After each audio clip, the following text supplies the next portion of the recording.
During the pandemic, I was stuck outside of Costa Rica, where my son was when the borders closed. So I spent 4 to 5 months trying to get in.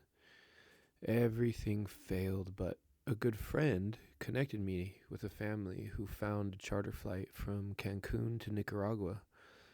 From there, I was going to see if I could cross into Costa Rica. Okay, so I doubt I'll put this in the film, but basically, I've got all these COVID tests that I've made, and I have to redo them with the plane flight leaving tomorrow because the Nicaraguan government wants to have us send them over these results right now, and they need to be PCR results. And so I have to redo them all to say PCR, but I didn't save them in Photoshop in the way that I was supposed to, meaning that I saved for each person. So I have to go back and redo them all, putting in the numbers that are correct, which is in sequential order, and the time stamps and all that ish. And I have to do this before 5 o'clock. That's not too bad. I've got some time. But it's just, last minute pressures. So that's what I'm doing with my shirt off and the AC on. The Managua airport hadn't seen anyone enter for almost 6 months, so we were the first people to attempt to enter. We don't take the poison CR test or the vax, so I created our own test result. We didn't know if it would work.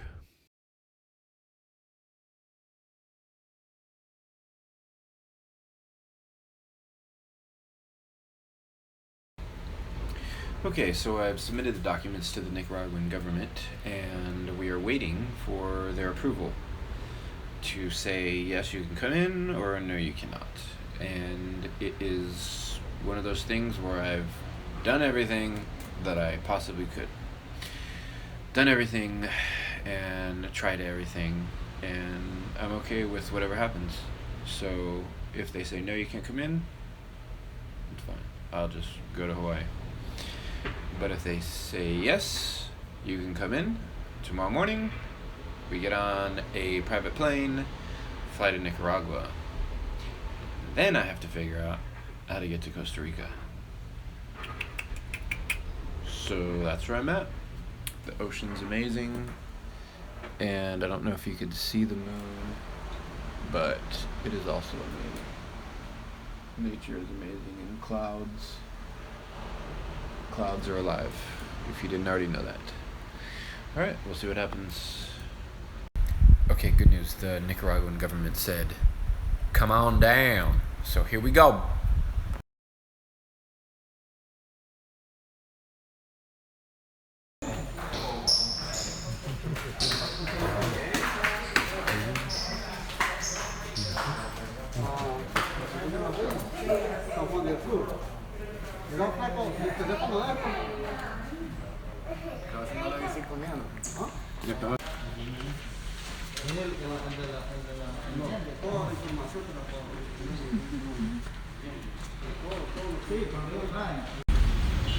Alright, loading up. Alright, so we just got dropped off. See you guys. Adios. And I'm switching cabs, so I'm going to go straight for the border. That's what I'm trying to do. I am on a roll. This has been a 4-month ordeal, so I am not stopping right now. So close. So I'm about 40 minutes from the border. I'm going to take a ride, and I'm going to see if I can get across. Cheese! About 2 weeks after this photo was taken, Ben, the father of this family who I came to Nicaragua with, was walking down the street after dinner with his wife, and he collapsed and died out of nowhere. I couldn't get across through the main border gate, so I bought a boat trip that dropped me off on the Costa Rican beach. I was picked up by Costa Rican police and taken back to the Costa Rican-Nicaraguan border.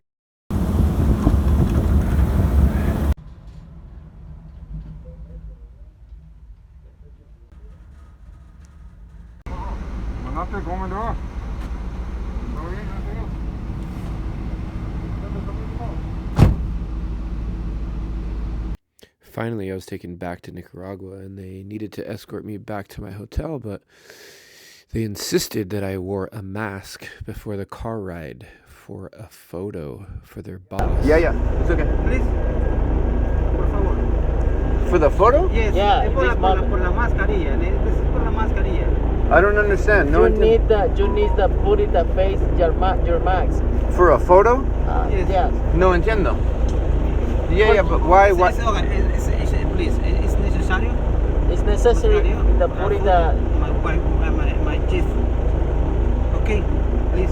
He said that you can put it the mask in the first in this moment. For a photo?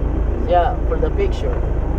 But why, though, is what I'm trying to ask. Why do I need to put a mask on for a photo? You know? Seguridad, nada más. Un momentito, solo para la foto. A photo, but I'm trying to understand why, though. Victory, please. Listen. Okay, I understand, but Sorry. it's okay. But why do I need to put the mask on? After about 20 minutes of this nonsense dialogue of me telling them no, they finally said, okay, no mask, and took me to my hotel. Don't worry. Okay.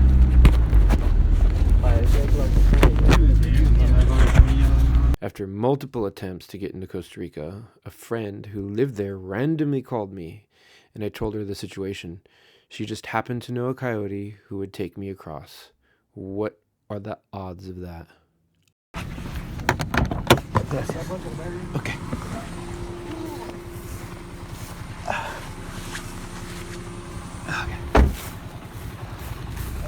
Yeah, sí.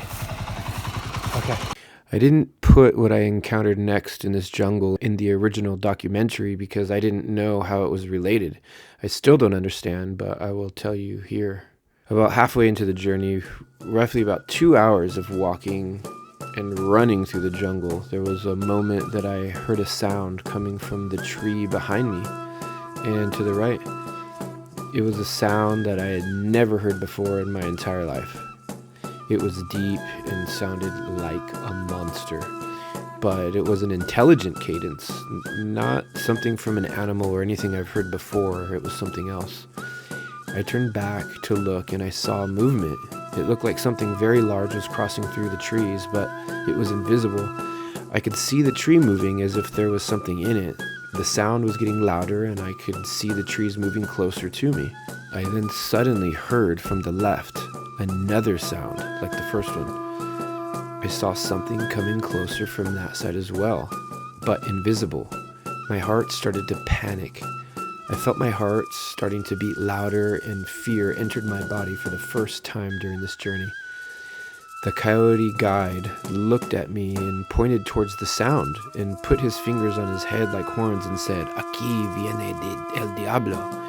Diablo, diablo," as if he had seen it before. At that moment, I accepted that this was my death. I didn't exactly know how I ended up in this situation, but it seemed as if it was all orchestrated to bring me to my sacrifice. I couldn't understand if there was some kind of coalition and how I couldn't see it, but there I was, about to die. I closed my eyes and accepted my death. My heart went still. I opened my eyes and took the ocarina flute that was around my neck and began to play it. Everything went silent except for the sound of my flute in that jungle. I let go of the flute as it went back to its place around my neck, and all there was silence. Then all of a sudden, whatever was in that jungle began to make a completely different sound. It was very high-pitched and sounded how I would describe as being a repetitive cadence from low to high. I saw the trees move farther and farther away from me as the sound became more and more faint.